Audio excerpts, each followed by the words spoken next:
Hello everybody, welcome back to my channel, and in today's video we're going to be painting this sunset sky with a beautiful silhouette of birds, trees and some houses. To start off, we're going to be wetting all of the paper first. I'm just using a size 4, and then I'm going in with cadmium yellow and I'll be applying this at the bottom for our sunset. I'm just using a light wash. I'm now going to go in with cadmium orange, and we're just going to be applying this towards the middle of the page and then dragging it down to mix in with the yellow that we applied before. Now going in with ultramarine at the top of the page.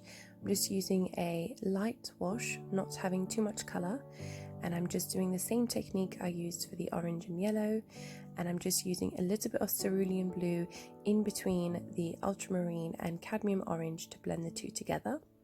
And then I decided to go in with a little bit more ultramarine at the top just to have a more gradient effect. For the clouds, I decided to use cadmium orange at the bottom of the page where the sunset is, and I'm just using a very light strokes.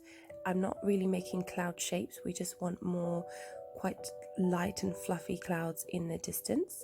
And then I'm just taking a clean brush and going over them just whilst the paper is still wet for a soft effect. For the clouds, I mixed ultramarine and Payne's grey, and I'm just doing different shapes. I looked at some studies of clouds and I'm just using a different shapes and ways clouds can be seen in the sky and at sunset time. And I'm just keeping the blue towards the middle of the page and the top of the page where the clouds are more likely to be blue instead of orange.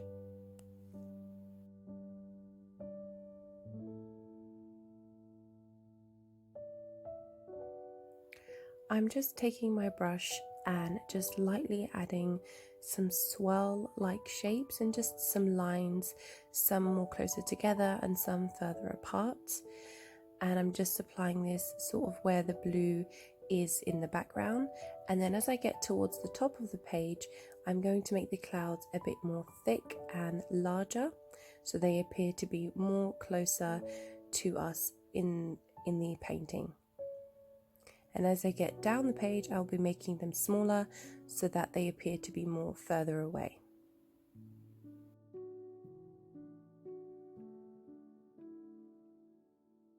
Now taking a damp paper towel, I am just dabbing away some of the pigment from the blue clouds. This is just to highlight them, and where the sun would be coming from, the clouds would appear lighter towards the bottom.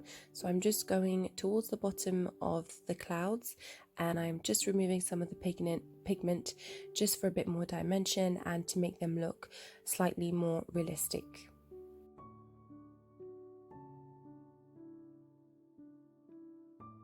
Taking a mix of ultramarine and Payne's grey, I'm now going towards the top of the clouds and adding some shading. Whilst the paper is still wet, it's important to do this while the clouds are still wet so that it will all blend together as it dries and there will be no harsh lines. So I'm just going towards some of the clouds and I'm just adding some definition by making a darker. I now am switching to my Princeton size 6 and I'm just using a mix of some lamp black, and I'm going to be making some little dabs and strokes for the silhouette, and this is just going to give the effect of some bushes and trees in the distance. And we're going to be painting some bushes, some houses and some small palm trees. For these small trees and bushes, I'm just using a very light dabbing technique using a small amount of pressure. I'm just placing little dots and strokes on the paper. For the houses, this is very simple shape. It is two straight lines with a diagonal line going upwards, and then we're just filling that in with the lamp black color.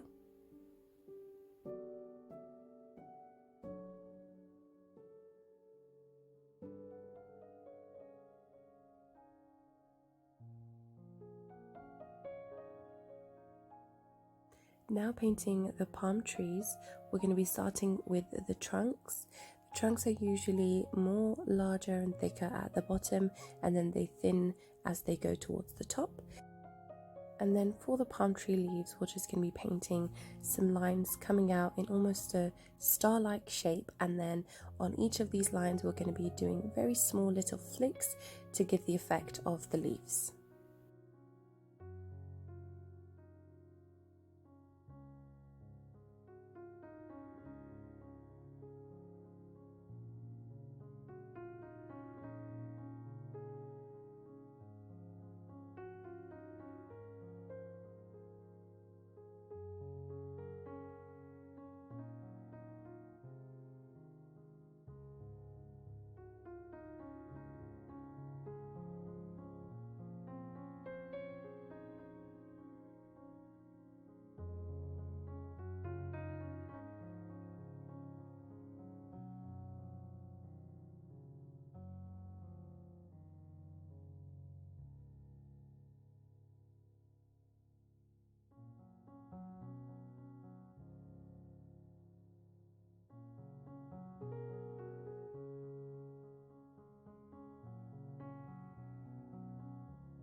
Now I'm going to be painting some larger palm tree leaves towards the front of the page, and again I'll be using the same technique that I did when painting the smaller ones, doing for the tree trunks larger at the bottom and then thin towards the top, and then a star-like shape for the leaves, and then filling them out with very thin lines.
Now we're going to be drawing the silhouette of the birds and the telephone line, and you will need a ruler of some kind, or you can freehand this if you want, but I decided to use a ruler.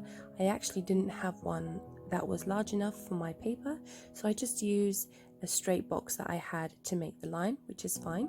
And I'm using a micron 005 to make the lines, as I wanted them to be very, very thin and to not be thick.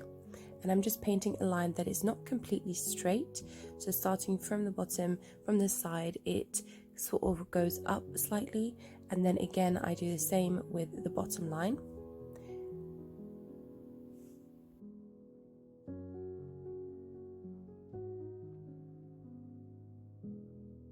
Moving on to the birds, I switched to a 0.2 micron pen, and for the shape of the birds, we're going to be doing some birds that are facing, that you are going to be seeing from the back, and then some birds that are turned towards either side. For the birds, I like to think of them as shapes, so their head is a small little circle, and then their body is sort of a circle upside down triangle, so it's quite large where their head is, and then it goes down into a very fine point. And then for their beak, it is just a very small triangle beak, and that is basically it. It is just three shapes that you draw together, and then when you put them all together, it comes into a silhouette of a bird. And we're just going to be drawing a couple of birds on each of the line to complete this painting.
Thank you so much for watching. I really hope you enjoyed today's tutorial. Please give this video a like, and I can't wait to see you in the next video.